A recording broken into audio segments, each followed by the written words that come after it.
Salut les petits potes, c'est Charles et ça commence now.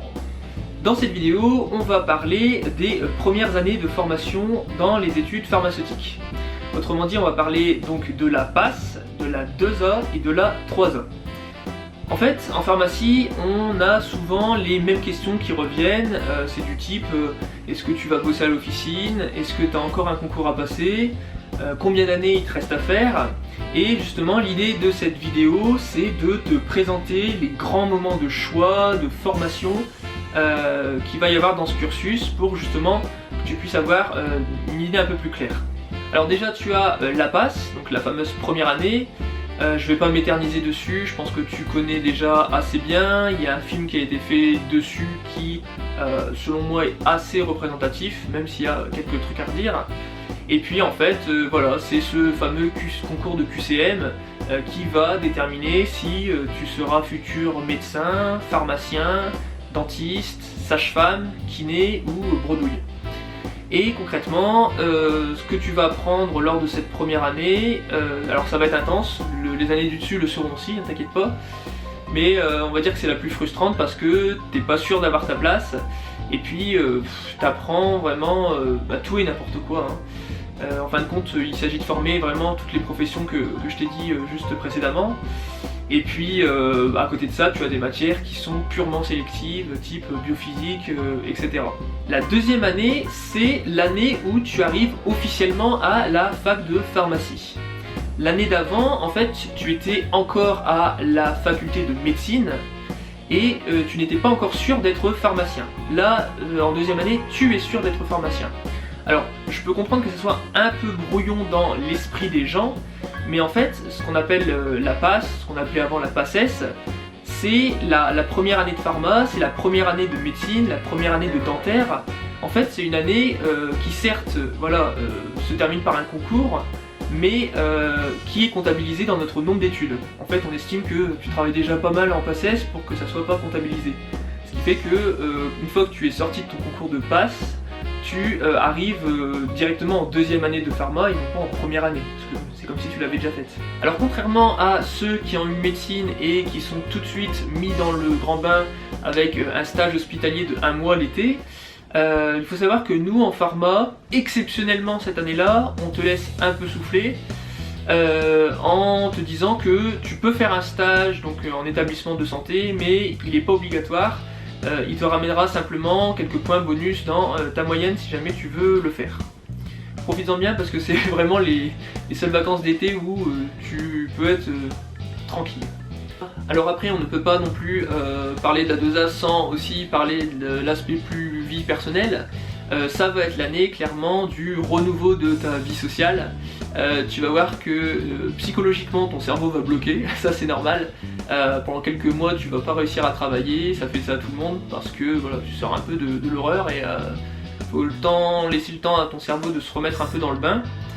Et voilà, donc c'est aussi l'année où tu vas être accueilli par les années du dessus dans la faculté de pharmacie et où tu pourras participer à différents événements étudiants. Donc la 2A, grosso modo, c'est pas l'année la plus folichonne. Si tu demandes à n'importe quel étudiant, il te dira que c'est l'année la plus chiante parce que tu sors de cette année-là, tu sais même pas expliquer une ordonnance. Il faut bien avoir à l'esprit que tu vas surtout avoir une succession de matières un peu brutes, dont beaucoup d'ailleurs sont assez communes avec médecine. Tu vas retrouver tout ce qui est mato, immuno, etc. Tu vas avoir d'autres nouvelles matières qui sont beaucoup plus spécifiques pharma type botanique. Et puis en fait concrètement à l'issue de l'année, voilà, tu auras une grosse dizaine de matières à valider.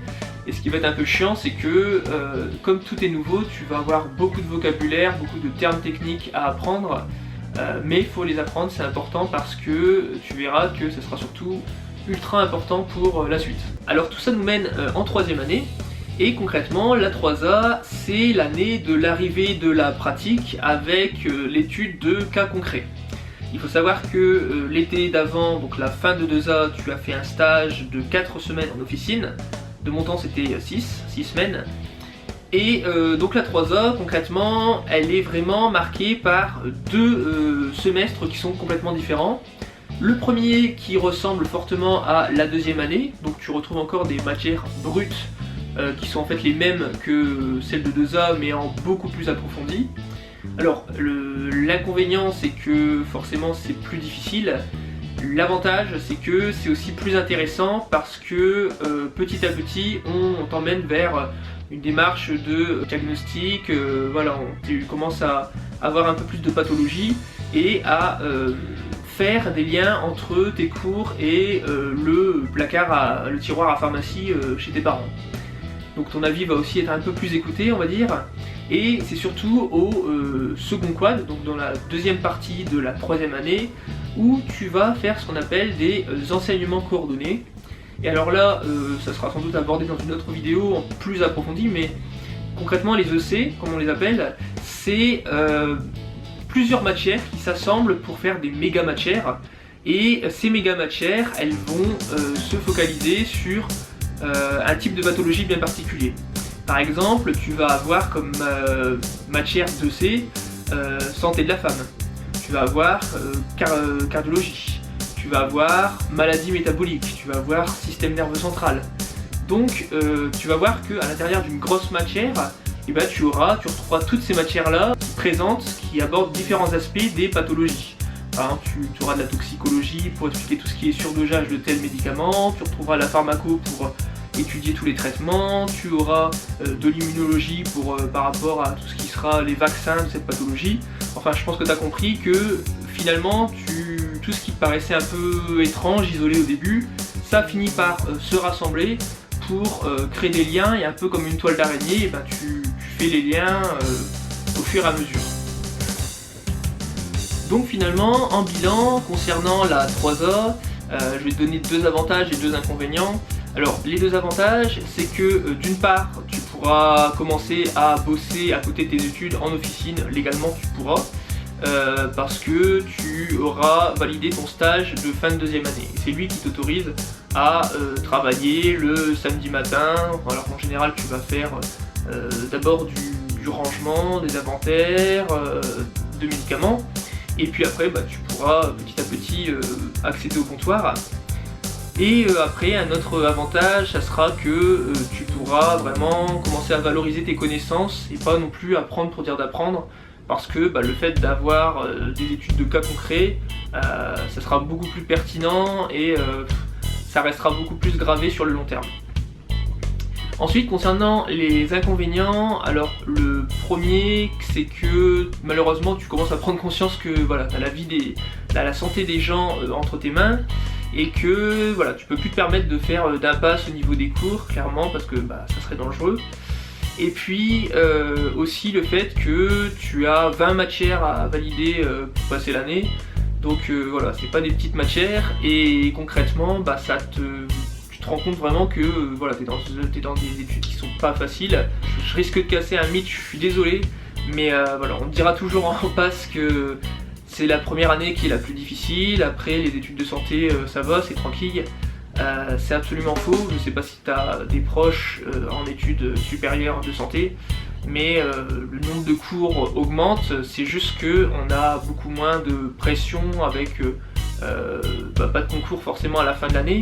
Déjà le fait de devoir valider son année, c'est déjà bien stressant, je te rassure. Et voilà, donc faut se dire que bon, on dit ça aux premières années parce que faut bien leur donner des objectifs, quoi. Les pauvres, ils sont déjà en train de se faire le martyr.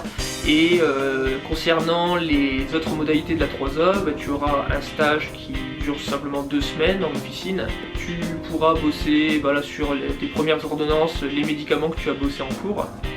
Et puis tu auras aussi pendant les vacances, si jamais tu as fait une option, un stage en laboratoire donc pendant ces vacances d'été. Moi par exemple j'avais fait un master M1 et j'avais eu je sais plus combien de semaines, mais voilà, en laboratoire. C'est à peu près tout pour tout ce qui concerne la première, deuxième et troisième année. Je t'aborderai la fameuse 4e année de pharma dans une prochaine vidéo. Et puis en attendant, prends soin de toi et je te dis à bientôt. Salut!